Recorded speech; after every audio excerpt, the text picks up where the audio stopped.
अर्थ magnetism के first part में हमने नेसेसरी एलिमेंट्स के बारे में पढ़ा था।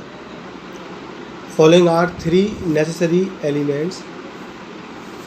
Number 1 magnetic declination, number 2 inclination and number 3 horizontal component of earth magnetic field, जिसमें से हम नंबर 1 को डिस्कस कर चुके हैं। मैग्नेटिक डिक्लिनेशन डी को हमने फर्स्ट पार्ट में डिस्कस कर लिया था और अब हमें पढ़ना है मैग्नेटिक इंक्लिनेशन और angle of dip. Magnetic inclination और एंगल ऑफ डिप के बारे में अब आपको पढ़ना है।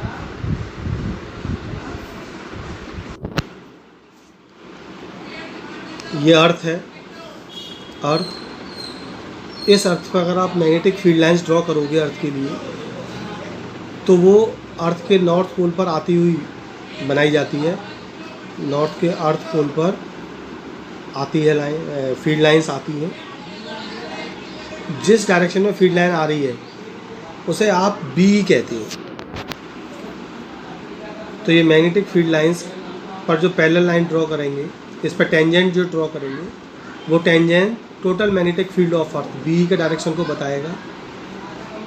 और यहाँ पर अर्थ सरफेस पर जो टेंजेंट ड्रॉ होगी वो horizontal component of earth magnetic field को बताएगा। और वर्टिकल लाइन जो सेंटर पर जा रही होगी अर्थ के सेंटर पर, ये vertical component of earth magnetic field Z को रिप्रेजेंट करेगा। बी ही total magnetic field of earth, H ही horizontal component of earth magnetic field and Z ही vertical component of earth magnetic field. अब वी जो horizontal के साथ angle बनाता है थीटा या आई, ये angle I angle of inclination या एंगल ऑफ डिप होगा।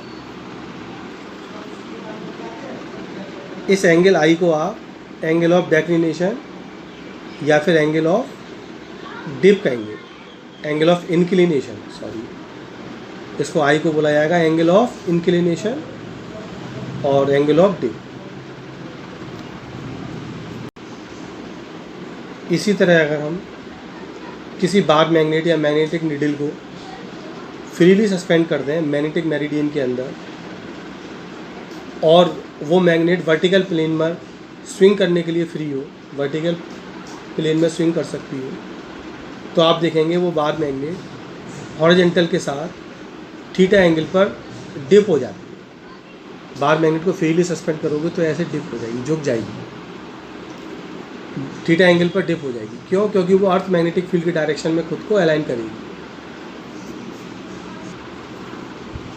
तो जब बार मैग्नेट या मैग्नेटिक नीडल अर्थ मैग्नेटिक फील्ड के डायरेक्शन में अलाइंड हो जाएगी, उस कंडीशन में वो हॉरिजॉन्टल के साथ जो एंगल बनाएगी उसे हम एंगल ऑफ इंक्लिनेशन या एंगल ऑफ डिप कहेंगे।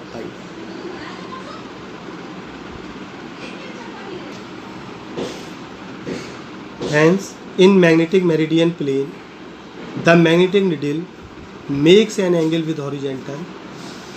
This angle is known as angle of dip or angle of inclination. In magnetic meridian plane, the magnetic needle makes an angle with horizontal. That angle is known as angle of dip or angle of inclination. इसी angle को हम angle of dip या angle of inclination कहते हैं। Hence, dip is the angle that the total magnetic field B of the earth make with surface of earth, जैसे मैंने अभी आपको समझाया। तो यहाँ डायग्राम में total magnetic field B represent किया गया है। Horizontal surface of earth H ही हो गई। तो total magnetic field horizontal surface के साथ, सरफेस ऑफ अर्थ के साथ जो एंगल बना रही है वो एंगल आई हो गया, angle I angle of inclination, और इसका वर्टिकल कंपोनेंट सेंटर पर जाएगा। आप इस डायग्राम को सिंपल 2D डायग्राम में ऐसे रिप्रेजेंट कर सकते हैं। Earth magnetic field B, horizontal component I angle से एच ई और vertical component Z E. Horizontal component के साथ कॉस आई आएगा तो एच ई हो जाएगा बी कॉस आई, और वर्टिकल कंपोनेंट जेड ई हो जाएगा V E sine.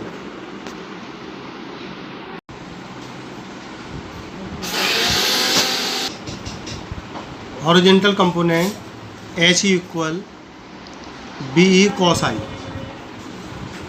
Horizontal component H E आ जाता है बी ई कॉस आई। यहाँ इस ट्राइंगल से, और वर्टिकल कंपोनेंट जेड ई आ जाएगा वी ई साइन आई।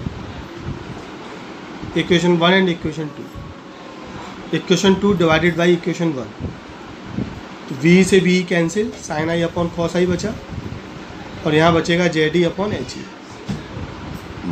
तो टेन आई आ जाएगा Z E upon H E. यहाँ जेड ई वर्टिकल कंपोनेंट है और एच ई हॉरिजेंटल कंपोनेंट है। आई एंगल ऑफ इंक्लिनेशन। अगर हम दोनों इक्वेशन को स्क्वायर करके ऐड कर दें, इक्वेशन 1 का स्क्वायर प्लस इक्वेशन 2 का स्क्वायर, तो यहाँ H E square plus Z E square, क्योंकि स्क्वायर करके ऐड कर रहे हैं, और इधर B square cos square I, और इधर B square sine square I, तो बी स्क्वायर कॉमन आ जाएगा और अंदर आ जाएगा कॉस स्क्वायर आई प्लस साइन स्क्वायर आई, जिसकी वैल्यू 1 होती है ट्रिग्नोमेट्री से। Cos square I plus sign square I equal 1, केवल बी स्क्वायर बचा, तो बी का फॉर्मूला हो जाता है root Z E square plus H E square, unit tesla. B का फॉर्मूला आ गया। In northern hemisphere the north pole of the dip needle tilts downward, likewise in south the dip tilts downward। Northern hemisphere में needle tilt कर जाती है downward, needle का north pole, और south hemisphere में साउथ डिप, निडल की south dip tilt करेगी।